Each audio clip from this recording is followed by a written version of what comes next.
What's the biggest online multiplayer game in the world? Call of Duty? World of Warcraft?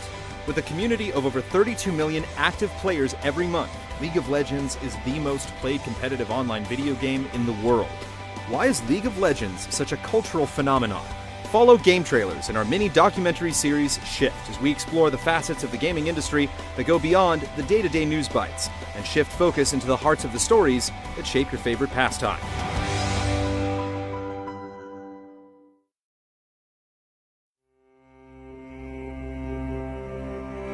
It seemed like an ambitious plan.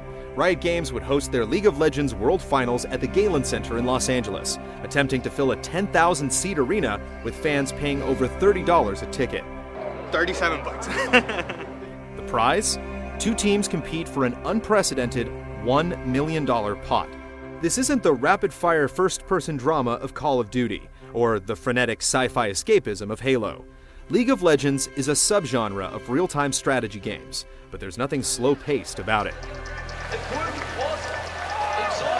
MOBA is a multi-online battle arena game. You've got a team of 5 people playing against a team of 5 people, and each person controls 1 unit on the battlefield. The concept is actually pretty simple. Think about playing capture the flag, right? You got a team, another team, flags on their side, boom, they go at it. It's a great team experience, and it also has a lot of back and forth. I think in a lot of traditional RTSs, there's a lot of pressure to perform, and if you make a big mistake, you're usually out.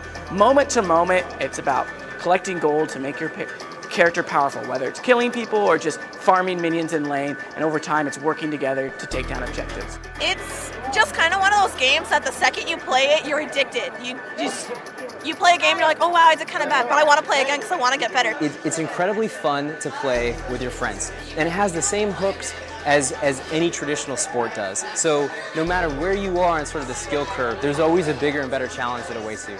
If you're unconvinced about the free-to-play model, fans would argue that removing the cost of entry might be what brought them to the game, but Riot's approach to community building and the game's fascinating champion system is what has kept them.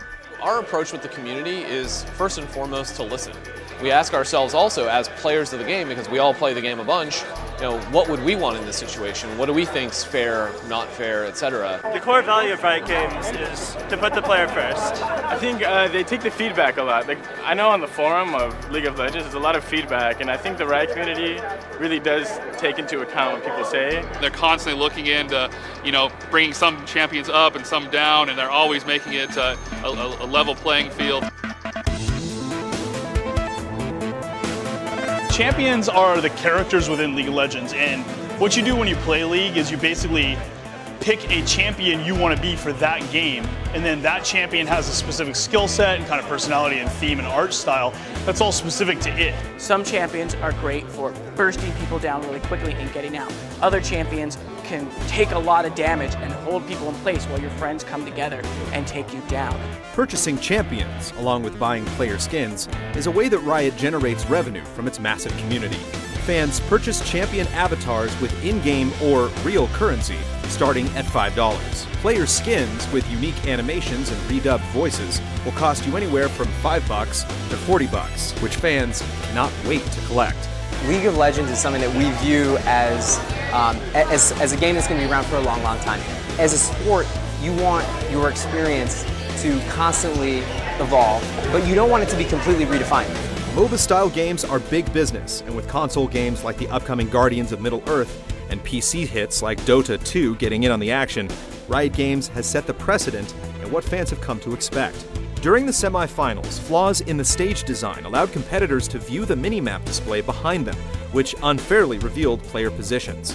Plus, internet connectivity issues caused the semi-finals to come to a halt, causing fans much frustration. No one took it harder than me and my team. I mean, we should have had a better stage setup. That was just that was poor planning on our part. The not having internet redundancy, we felt helpless. But at the same time, there were so many people that were so passionate about what was going on and upset about the cheating or upset about the stage design or the internet going down. If people didn't care that much, we wouldn't have a true sport. During the playoffs, League of Legends had so much traffic that pipelines slowed to a crawl. Riot Games believes that staggering spectator audience is worth banking on, I don't think anyone really understands just how big this can get. What we do know is we have a great sport and we have an amazing fan base, and we're working our hardest to make it as big as possible and give the pros really the respect they deserve, because these guys are in the trenches every day playing so hard and practicing so hard. Like, I've never lived in a big house like this before.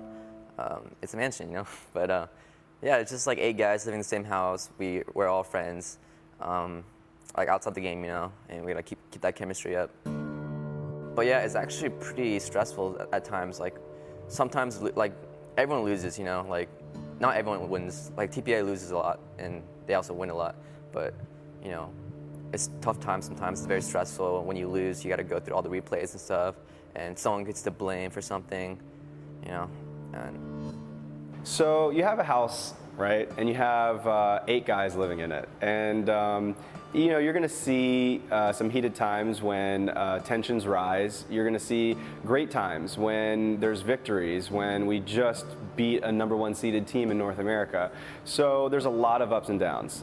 I walked into this thinking that, you know, the maturity of the players would actually be pretty low and that there'd be a lot of work in developing them, but it's actually surprised me a little bit. And I think that is because these players are taking this so seriously. The lifestyle is not unlike a real job. There are hours and obligations, even for those that aren't in the top tiers of the tournament brackets. It's getting a healthy meal in the morning, you know, for breakfast. It's playing games, it's analyzing games, it's analyzing the competition and what's out there. It's sitting down and discussing game strategy, which is a big, important aspect of this particular game. So they spend a lot of time streaming, playing games, and we hit up the gym, you know, every day. When I play seriously, 7 days a week, I play with my team probably 5 to 9 hours a day.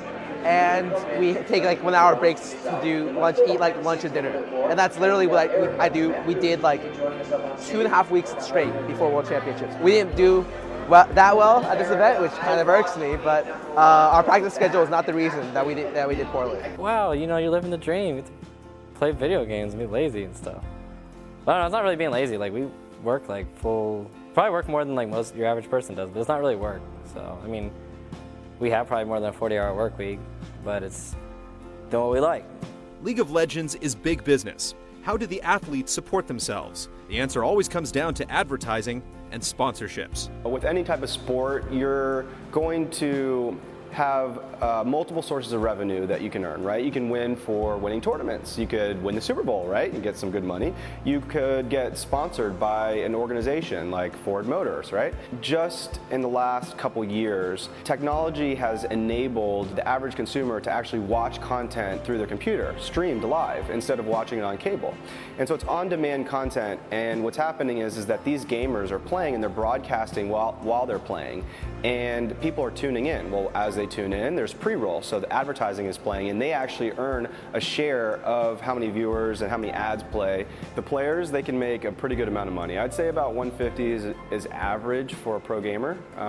You know, it could be more or less just depending on how marketable they are and how many sponsors they can get. I thought I would never say this in my lifetime, but you can make a lot of damn money at video games. I think especially for the younger people that are on the teams, it's like, what other job could you do where you get paid this good of money and then you get to travel this much at, like, because we have people on our team that are 19 years old. Can you imagine that 19 is just like, and they're so dumb because they don't understand what they're getting, you know? And for fans hoping to one day take their place on the stage, what does it take to make it as a pro esport athlete? You know, to fans that want to get out there and compete in League of Legends and try to win, you know, thousands of dollars or millions of dollars, our message to you is you can. You know, go out there, practice hard. There's a lot of different events and tournaments. There's things that are happening at the local level. If you're in college, there's college programs that are happening, clubs. There's a lot of great opportunity, and it's just, at the end of the day, it's super fun. So if you want to compete, get out there and do it.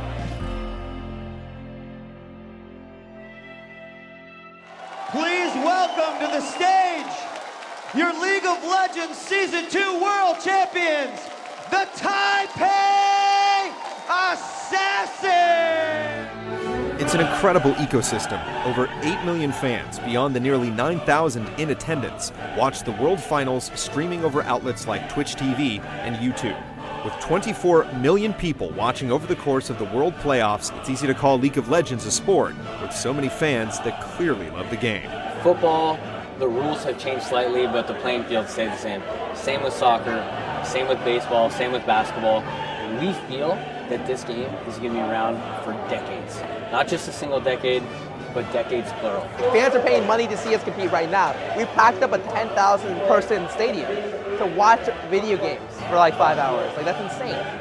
You know, it's hard to answer what my dream is, because I feel like we're living the dream every single day. I mean, the game is doing so well. Fans are responding so phenomenally to it. We get such great feedback. I love interacting with our players. It is just, I mean, we're living the dream right now. It's hard to imagine what the next evolution could be.